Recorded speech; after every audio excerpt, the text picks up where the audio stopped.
Hey everyone, welcome back to Ask Literature, your go-to channel for all things related to English literature and literary theory. Today we're diving on a very relevant and crucial topic in both literature and cultural studies, critical race theory. Now, I know this can be a bit of a loaded term, especially with all the debates happening around it today, but we're going to break it down and explore how it applies to literature. And by the end of this video, I hope you'll have a clearer understanding of what critical race theory or CRT is, how it came to be, and how we can apply it to literary analysis.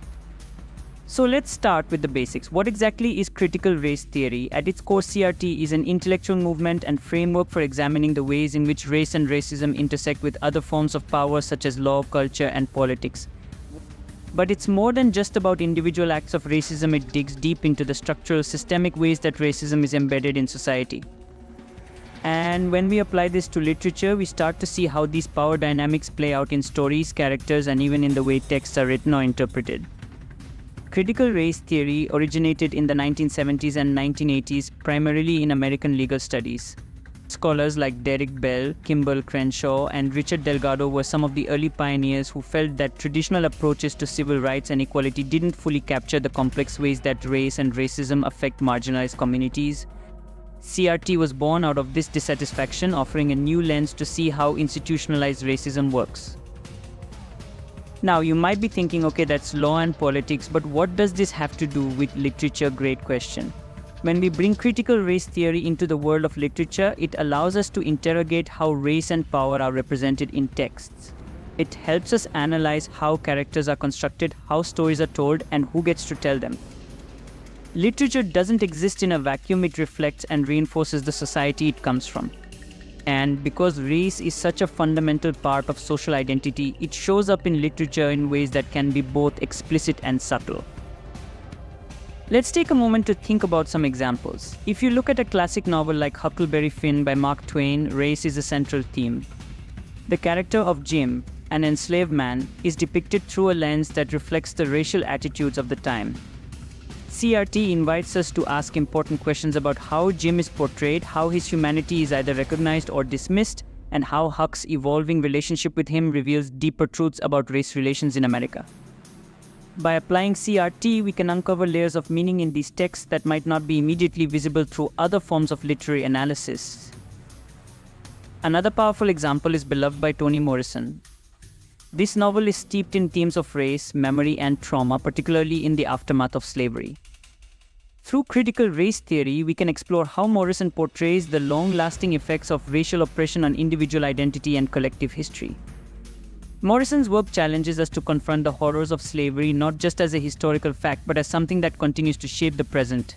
CRT helps us see the connections between personal pain and systemic injustice in ways that are both poignant and profound. What's really interesting about applying CRT to literature is that it doesn't just stop at analyzing characters or plot. It also encourages us to question the very structures of literature itself. For example, why are certain voices privileged while others are marginalized? Why have certain stories been canonized while others have been excluded? In many ways, CRT calls for a re-examination of the literary canon to include voices and perspectives that have been historically ignored or silenced.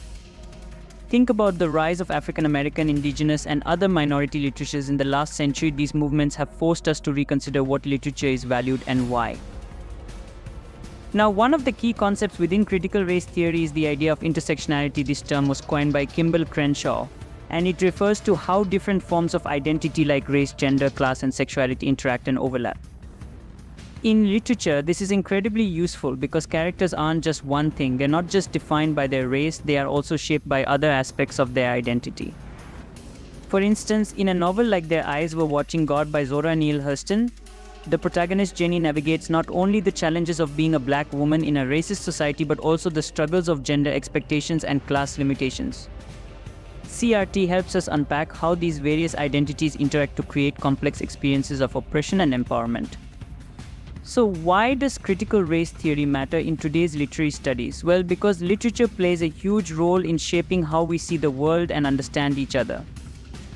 The stories we tell, the characters we root for, and the themes we explore all reflect larger societal norms and power structures. CRT pushes us to challenge those structures, to question who is being represented and how. and to think critically about the impact of race in both the text we study and the world we live in. Moreover, CRT isn't just about pointing out problems, it's about imagining possibilities. It helps us see that literature can also be a tool for resistance, for challenging oppressive systems, and for giving voice to the marginalized. Authors like James Baldwin, Audre Lorde, and Chimamanda Ngozi Adichie have used their writing to confront racism, critique societal norms, and offer new ways of thinking about identity and justice.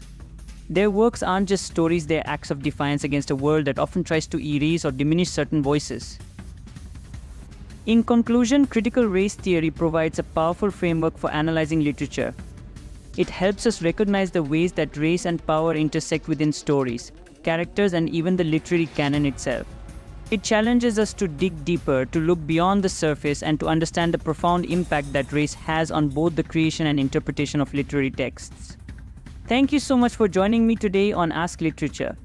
If you found this discussion on critical race theory helpful or thought-provoking, don't forget to give this video a thumbs up, subscribe to the channel, and hit that notification bell so you won't miss any of our future explorations into literary theory and analysis. Until next time, keep reading, keep questioning, and keep thinking critically. See you soon.